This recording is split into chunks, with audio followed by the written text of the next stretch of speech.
Hi everybody, it's me, Katie Proper, and I'm here to do my final video for Intermediate Accounting 1. So we had to pick a company that was traded on Yahoo Finance, and at first I tried to do smaller companies, like there was one called ThinkGeek, and they didn't have it, so I kind of didn't know what to choose, and I decided to go with a company that I myself shop at. And so I chose to go with Kohl's. And I know it's kind of hard to see my PowerPoint presentation, but I will try to give you the information as I can. Okay. So some background information on Kohl's is that the first Kohl's opened in 1962 in Brookfield, Wisconsin. The Kohl's department store was originally an offshoot of a Kohl's grocery chain that was started by Max Kohl's.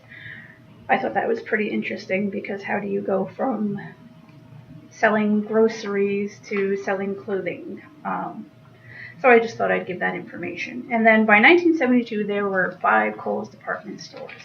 And in 1988, Kohl's became its own corporation. So some basic information about Kohl's is that the stock ticker symbol is KSS. Kohl's stock is traded on the New York Stock Exchange, and the primary business operations are women's, men's, footwear, homeware, accessories, and children's. The biggest profit being from women's, which I understand as I shop at Kohl's often and I see women there all the time. So next I have the information from the balance sheet, and it's the previous year and the current year and the differences. So between 2016 and 2017, the current assets increased by 171 million. The total assets decreased by 32 million. The quick assets increased by 367 million. The current liabilities increased by 260 million. The long-term debt increased by 3 million. The total liabilities increased by 282 million, and the shareholders' equity decreased by 314 million. So, I mean, there's some positives in there. They have more assets, but they also have more liabilities, and the equity has definitely gone down, which is not good for us. So, I will touch base on some ratios from the balance sheet, and I decided to do the current ratio and the debt to equity ratio. So the current ratio is 1.77, and the debt to equity ratio is 1.62%. Now, a ratio under 1 is not good for the company. If it's over 1, that means that the higher the current ratio, the more capable the company is of paying off its obligations. So current ratio of 1.77 means that they're able to pay off their liabilities over 0.1, at 0.77. So the 1.77 means that Kohl's has more current assets than current liabilities, and that could be useful for them if they are looking to get some credit for their business. And so the debt to equity ratio of 1.62%, it tells us a measure of creditors' protection in the event of insolvency. So the higher the ratio, the higher the risk. And I think that the 1.62% is relatively low. I had seen some companies, of course, I don't remember the names, but they were in the 1,000th percentile, which I definitely would not want to risk that myself. So I think from these ratios that it's saying that Kohl's is in a pretty good state.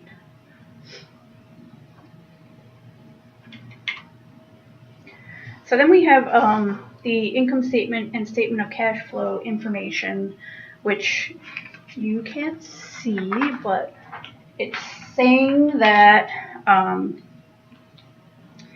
the income from continuing operations has decreased, and the other income has stayed the same. The earnings per share has gone down. The net income has gone down, and the comprehensive income has gone down. And then the operating activities have gone up. The investing activities have gone up.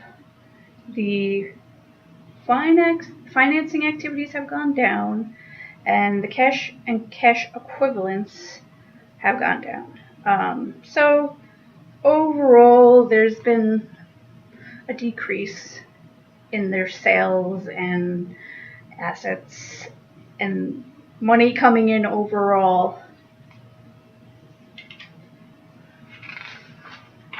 So next I have the income statement and statement of cash flow ratios. So I decided to do one from each category. There was the profitability and anyway, I did asset turnover, and the asset turnover came to 1.37. So what that means is that for every dollar in assets, Kohl's generates $1.37 in sales. So this kind of, it's not good, you know. It's like making 37 cents on a sale.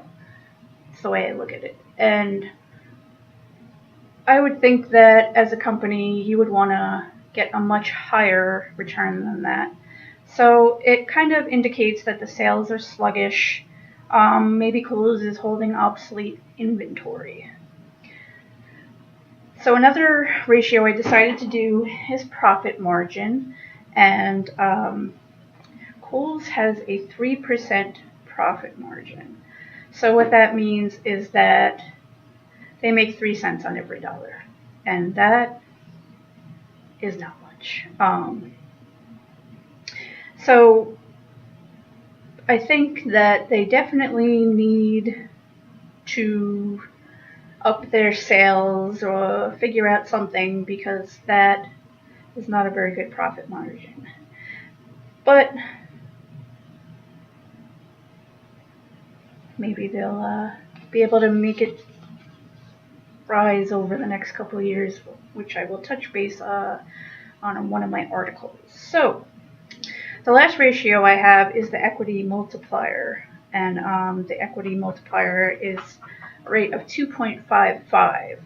So the company is more susceptible to changing economic conditions or evolving industry standards, because they have a higher equity multiplier.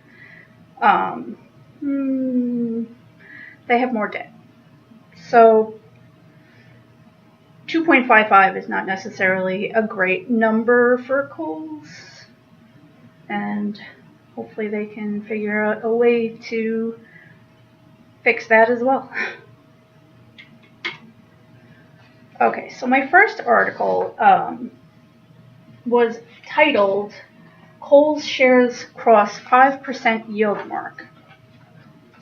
And it was overall stated as a positive, that, you know, well, an investor would think that 5% return is attractive and may want to invest. However, I did some searching, and it's kind of hard to see. Let's see if I can. So the November 30th, the stock was trading at $47.70, but in December 5th of 2016, it was at $57.50. So it's, you know, they're saying 5% yield is great, but it was higher just last year. It has risen. They said that the Black Friday sales definitely helped. So I guess we'll see what happens. But this leads to my next article, which is Amazon partners with Kohl's. So Kohl's is actually losing business because of Amazon. Because people are more likely to go onto Amazon. I understand, I do that myself. If there's something that I can get cheaper, I'll go to Amazon. So Amazon is partnering with Kohl's so that they can sell their items, like the Amazon Echo in stores, and they're hoping that it will produce more overall sales for Kohl's. They had a decrease just in the past couple of months in sales by 0.4%. Now, it probably doesn't seem like a lot, 0.4%, but for a very large corporation, 0.4% can be quite a bit. So then I kind of did an extra article because I thought it was really interesting. It was called Judge Kills Security Suit Over Kohl's Accounting Errors. Somebody had put in a suit because they said that Kohl's was intentionally falsifying their information. And the judge thought it was ridiculous, and they thought that the reason that it was brought up at all was that whoever had brought it up had a prejudice against the company. So he dismissed it and said that just because there were some errors does not mean that Kohl's intentionally, made the errors. And I thought this is interesting because this is definitely something we touch base on during the course. So I found it interesting, and I thought maybe you would too.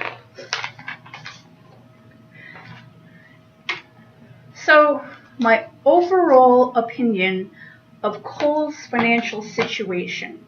Well, according to the current ratio and the debt to equity, it seems that the Kohl's financial standards are in good health, They are over 1% on the current ratio. They don't have much debt to equity, and these are positive findings. However, the other ratios all indicate that Kohl's is not in the best position, and even in the article where Amazon decides to have a partnership with Kohl's, it states that they are struggling, and this is why Amazon decided to help out. So that is my presentation. I hope you stayed awake, and good luck with yours. Thank you. Bye.